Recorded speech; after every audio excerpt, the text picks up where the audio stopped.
नमस्कार। आज हमारे सामने एक दिलचस्प दस्तावेज के कुछ हिस्से हैं जिसका नाम है बौद्ध आचार संहिता। ये हिंदी में है और साफ तौर पर बौद्ध अनुयायियों के लिए एक गाइड की तरह लगता है। इसमें रोजमर्रा की जिंदगी, रीति रिवाज, नैतिकता, समुदाय के नियम और हाँ, भिक्षु भिक्षुणियों की भूमिका सब कुछ शामिल है। हाँ, और खास बात यह है कि इसे सिर्फ पूजा पाठ की किताब की तरह नहीं, बल्कि जीने के एक पूरे तरीके के तौर पर पेश किया गया है। एक तरह से जीवन जीने की कला। और इसमें एक नाम बार बार आता है, डॉक्टर B.R. अम्बेडकर का। स्रोत तो उन्हें बौद्धमय भारत की परिकल्पना के जनक तक कहता है। तो आज हम कोशिश करेंगे इन अंशों में दी गई मुख्य शिक्षाओं और दिशा निर्देशों को समझने की, खासकर इस नजरिए से कि ये बौद्ध धर्म को व्यवहारिक जीवन में, मतलब रोजमर्रा की जिंदगी में कैसे उतारते हैं। चलिए शुरू करते हैं। बिल्कुल, ये देखना दिलचस्प होगा कि ये संहिता पारंपरिक बौद्ध सिद्धांतों को डॉक्टर अंबेडकर के सामाजिक और आधुनिक विचारों के साथ कैसे जोड़ती हैं। तो सबसे पहले डॉक्टर अंबेडकर की भूमिका की बात करते हैं। एक जगह साफ लिखा है कि 14 अक्टूबर 1956 को नागपुर में उन्होंने लाखों अनुयायियों के साथ बौद्ध धर्म अपनाया था जी। और फिर उनके अंतिम दिनों और 6 दिसंबर 1956 को महापरिनिर्वाण का भी जिक्र है। ये सिर्फ एक घटना नहीं थी, बल्कि इसने भारत में बौद्ध धर्म को एक, कह सकते हैं, नई दिशा दी। सही कहा। और देखिए, इसी अंश में उन 5 मूल सिद्धांतों का जिक्र है जिन पर अंबेडकर जी ने जोर दिया। प्रतीति समुत्पाद, मतलब हर घटना का कोई ना कोई कारण होता है, कुछ भी अचानक नहीं होता। फिर अनात्म, यानी कोई स्थायी ऐसी आत्मा जैसी चीज नहीं है जो बदलती नहीं। अनित्य, मतलब सब कुछ बदल रहा है, कुछ भी हमेशा रहने वाला नहीं है। कर्म, यानी हमारे कामों का नतीजा होता है, नैतिक नतीजा।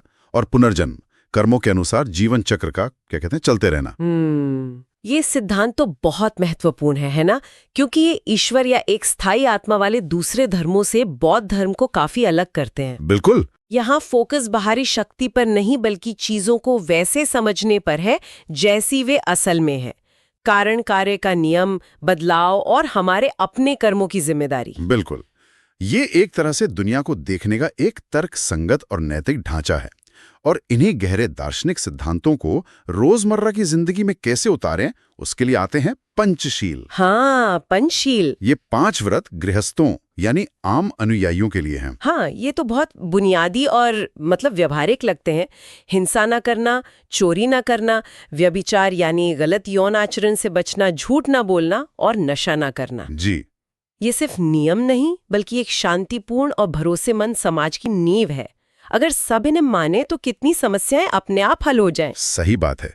ये व्यक्तिगत शुद्धि के साथ साथ सामाजिक सद्भाव का भी आधार है। क्यों? यहीं से इस आचार संहिता का व्यवहारिक पक्ष शुरू होता है। विषय सूची देखें तो पता चलता है कि ये कितनी विस्तृत है। दिनचर्या, पहनावा, घर कैसा हो, त्योहार, रीति रिवाज, भिक्षुओं से कैसा व्यवहार करें, सब कुछ, मतलब हर पहलू को छुआ है। तो चलो दिनचर्या से शुरू करते हैं। क्या खास बताया गया इसमें? इसमें सुबह सूरज उगने से पहले उठने की सलाह है।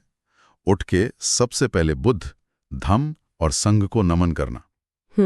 फिर सुबह करीब 6 बजे पूरब की तरफ मुंह करके विपश्यना ध्यान करने को कहा गया है। विपश्यना, ये सिर्फ मन शांत करना है या कुछ और? नहीं, ये सिर्फ मन शांत करना नहीं है। विपश्यना का मतलब है चीजों को उनके असली रूप में देखने का अभ्यास करना, यानी इनसाइट मेडिटेशन। ये सीधे उन सिद्धांतों अनित्य, अनात्म से जुड़ा है। गहरी समझ विकसित करना। अच्छा, तो ये ध्यान सिर्फ शांति के लिए नहीं, बल्कि गहरी समझ के लिए है। और रोजमर्रा के व्यवहार के बारे में क्या कहा गया है? हाँ, परिवार और पड़ोसियों से सम्मान से पेश आना, फालतू की बहस से बचना, बुरी संगत से दूर रहना, और एक बहुत जरूरी बात, ईमानदारी से अपनी रोजी रोटी कमाना। हाँ, और इस पर तो काफी स्पष्ट निर्देश हैं। स्रोत बताता है कि कौन से काम नहीं करने चाहिए, जैसे हथियार बेचना, जीवित प्राणियों का व्यापार करना, मांस बेचना, नशे की चीजें बेचना और जहर बेचना। ये तो सीधे सीधे पंचशील के अहिंसा और सही आजीविका के सिद्धांत से जुड़ा है ना। बिल्कुल, आपकी कमाई किसी को नुकसान पहुंचाकर नहीं होनी चाहिए, ये मूल बात है। और ये नैतिकता सिर्फ काम तक ही सीमित नहीं रखी गई है। घर कैसा हो, इस पर भी सुझाव है। हाँ है, जैसे घर में बुद्ध या अंबेडकर जी की तस्वीरें या मूर्तियां लगा सकते हैं, लेकिन ऐसे चित्र या प्रतीक नहीं जो बौद्ध सिद्धांतों के खिलाफ हों। जैसे शायद अंधविश्वास या हिंसा को बढ़ावा देने वाले चित्र। और हाँ, ध्यान या पाठ करने के लिए घर में एक शांत साफ कोना बनाने की भी बात है। एक तरह से अपने रहने की जगह को भी अपनी साधना का हिस्सा बनाना। ये तो अच्छी बात है। और पहनावे पर भी कुछ नियम है? हाँ, खासकर उपोत्सव के दिनों में या विहार जाते समय सादी कपड़े पहनने और ज्यादा गहने वगैरह ना पहनने की सलाह है। दिखावे से बचना। इसका मकसद शायद यही है कि ध्यान बाहरी दिखावे पर ना जाकर अंदर की ओर लगे और समुदाय में एक तरह की समानता का भाव भी रहे। बिल्कुल, ये सब व्यक्तिगत स्तर की बातें हुई, लेकिन बौद्ध धर्म में, जैसा आपने कहा, व्यक्ति अकेला नहीं है। समुदाय यानी संघ का बहुत महत्व है। तो ये संहिता समुदाय को कैसे एक साथ लाती है? त्योहारों का जिक्र है इसमें? हाँ, ये दिलचस्प है। इसमें पारंपरिक बौद्ध त्योहार हैं, जैसे वैशाख पूर्णिमा, बुद्ध का जन्म, ज्ञान प्राप्ति और महापरिनिर्वाण, तीनों इसी दिन। जी। लेकिन साथ ही 14 अक्टूबर को धम्मचक्र परिवर्तन दिवस भी बताया गया है, जिस दिन डॉक्टर अंबेडकर ने धर्म परिवर्तन किया था, और अंबेडकर जयंती और महापरिनिर्वाण दिवस भी मनाए जाते हैं। ये बहुत महत्वपूर्ण है। ये दिखाता है कि भारत में ये जो बौद्ध परंपरा है, ये अपनी ऐतिहासिक जड़ों से भी जुड़ी है और डॉक्टर अंबेडकर की विरासत को भी पूरा सम्मान देती है। सही। ये त्योहार समुदाय को इकट्ठा होने, अपनी पहचान को मजबूत करने और प्रेरणा लेने का मौका देते हैं। ये सिर्फ धार्मिक दिन नहीं, बल्कि आप देखें तो सामाजिक और ऐतिहासिक महत्व के दिन भी बन जाते हैं।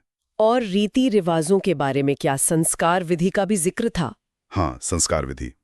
यहाँ जोर सादगी और अर्थ पर है, न कि महंगे कर्मकांडों पर। अंधविश्वास से बचने की सलाह दी गई है। जीवन के मुख्य पड़ावों जैसे नामकरण, शादी, अंतिम संस्कार के लिए सरल और बौद्ध सिद्धांतों के अनुसार विधियां बताई गई हैं। मकसद है कि ये संस्कार सार्थक हों, बोझ ना बने। एक और अहम सामुदायिक अभ्यास है उपोत्सव का पालन। ये क्या है? ये आमतौर पर पूर्णिमा, अमावस्या और कभी-कभी अष्टमी या चौथ के दिनों में होता है। इन दिनों लोग सामान्य 5 शीलों की बजाय 8 शीलों का पालन करते हैं। 8 शील? इसमें क्या अलग है? हाँ, 8 शीलों में कुछ अतिरिक्त नियम होते हैं, जैसे दोपहर के बाद भोजन नहीं करना, नाच गाने मनोरंजन से दूर रहना, आरामदायक या ऊंची जगह पर सोने से बचना। ये दिन ज्यादा गहराई से ध्यान करने, धर्म सुनने और अपने आचरण पर विचार करने के लिए होते हैं। एक तरह से महीने में कुछ दिन अपनी साधना को तेज करने का मौका है। समझ गई। समुदाय में गृहस्थों और भिक्षु भिक्षुणियों यानी संघ का रिश्ता भी अहम होता होगा। इसके लिए क्या नियम है? स्रोत बताता है कि भिक्षुओं को भोजन या उपदेश के लिए कैसे बुलाएं और उनकी मदद कैसे करें। 4 जरूरतें बताई गई हैं जिनका दान गृहस्थ कर सकते हैं: भोजन, कपड़े यानी चीवर, रहने की जगह और दवाइयाँ। अच्छा। इसे चतुर प्रत्यय कहते हैं। यह दान देना गृहस्थों के लिए पुण्य कमाने का और संघ को चलाने में मदद करने का तरीका है। लेकिन ये रिश्ता सिर्फ देने का नहीं है, मार्गदर्शन लेने का भी है। बिल्कुल। और इसी से जुड़ा है कि गृहस्थों को क्या करना चाहिए और क्या नहीं करना चाहिए। ये इस संहिता का नैतिक सार लगता है। क्यों? करने योग्य बातों में क्या मुख्य है? हाँ, करणीय बातें। सबसे पहले तो त्रिरत्न बुद्ध, धम्म, संघ में शरण लेना, फिर पंचशील का पालन करना, दान देना, नैतिक आचरण यानी शील रखना, और ध्यान यानी भावना का अभ्यास करना। धम्म यानी बुद्ध की शिक्षाओं को पढ़ना और समझना, संघ की मदद करना, माता पिता और बड़ों का आदर करना, ईमानदारी से रोजी रोटी कमाना, और सबसे जरूरी सभी जीवों के लिए मैत्री मतलब प्यार भरी दया और करुणा यानी सहानुभूति रखना। ये सब एक अच्छे इंसान और अच्छे बौद्ध बनने के आधार हैं। और न करने योग्य यानी अकरणीय बातें कौन सी हैं? जाहिर है, पंचशील तोड़ना, गलत तरीकों से पैसा कमाना, वही जो निषिद्ध व्यापार बताए थे, बुरी संगत करना, गलत विचार रखना, जैसे ये मानना कि कर्म का फल नहीं मिलता, या सब कुछ किस्मत से होता है, या दुनिया हमेशा ऐसी ही रहेगी, बदलेगी नहीं। अच्छा। घमंड करना, अंधविश्वासों में पड़ना, जैसे जादू टोना, शगुन अपशगुन मानना, जाति, लिंग या किसी भी आधार पर भेदभाव करना, ये खास तौर पर अंबेडकर जी के विचारों के प्रभाव को दिखाता है। हाँ, ये महत्वपूर्ण है। और संघ में फूट डालने की कोशिश करना, ये सब बातें व्यक्ति और समाज दोनों के लिए हानिकारक मानी गई हैं। ये व्यवहारिक जीवन से कैसे जुड़ता है? कुछ और नियम भी थे शायद गृहस्थों के लिए? हाँ, एक जगह गृहस्थों के लिए कुछ और सलाह हैं, जैसे पैसे का सही इस्तेमाल कैसे करें, कमाना, बचाना, जरूरी चीजों पर खर्च करना और दान देना, एक संतुलन। और उन आदतों से बचना जो बर्बादी लाती हैं, जैसे जुआ खेलना, शराब पीना, आलस करना, बुरे दोस्तों की संगत में रहना। इसी में ये भी बताया गया था कि कौन लोग सुखी नहीं रह पाते, जैसे जो बूढ़े माँ बाप का सहारा नहीं बनते, जो भिक्षुओं से झूठ बोलते हैं, जो धन होते वे भी अकेले ही भोगते हैं, मदद नहीं करते, सही। जो अपने कुल गोत्र या पैसे पर घमंड करते हैं, और जो व्यसनी हो, मतलब नशे या जुए के आदी हो। ये बातें सीधे सीधे कर्म, करुणा और अनात्म यानी अहंकार न करने के सिद्धांतों से जुड़ती हैं। बिल्कुल। तो ये तो हुई गृहस्थों की बात। अब आते हैं दीक्षित संघ पर, यानी भिक्षु और भिक्षुणियों पर। उनके क्या कर्तव्य बताए गए हैं? स्रोत कहता है कि उनका मुख्य काम है धम्म विनय का अध्ययन करना, यानी बुद्ध की शिक्षा और अनुशासन के नियमों को जानना और उसका अभ्यास करना, खासकर ध्यान का अभ्यास। जी, उन्हें भिक्षुओं के लिए बने नियमों यानी विनय का सख्ती से पालन करना होता है। ये बहुत जरूरी है। और उनका एक बहुत बड़ा कर्तव्य गृहस्थों को धम्म सिखाना और सही रास्ता दिखाना भी है ना? बिल्कुल। वे समुदाय के लिए आध्यात्मिक मार्गदर्शक और शिक्षक की तरह होते हैं। विहारों की देखभाल करना भी उनकी जिम्मेदारी है, क्योंकि ये धम्म के केंद्र होते हैं। लेकिन क्या भिक्षुओं से भी गलतियां हो सकती हैं? संहिता इस बारे में कुछ कहती है? हाँ, इसमें भिक्षुओं के संभावित दोषों या अपराधों का भी जिक्र है।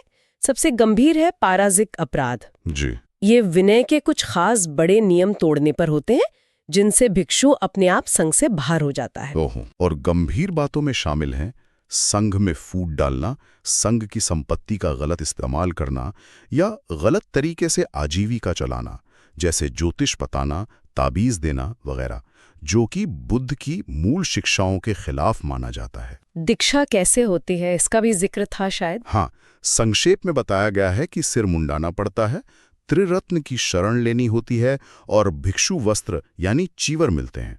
श्रावणेर यानी नौसिखिया भिक्षु के लिए 10 शील होते हैं।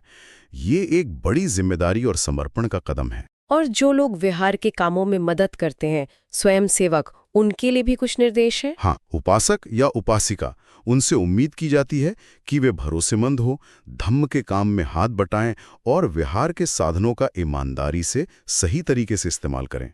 ये दिखाता है कि संघ सिर्फ भिक्षुओं से नहीं बल्कि पूरे समुदाय के सहयोग से चलता है। तो इन सब बातों को समेटें तो क्या तस्वीर उभरती है?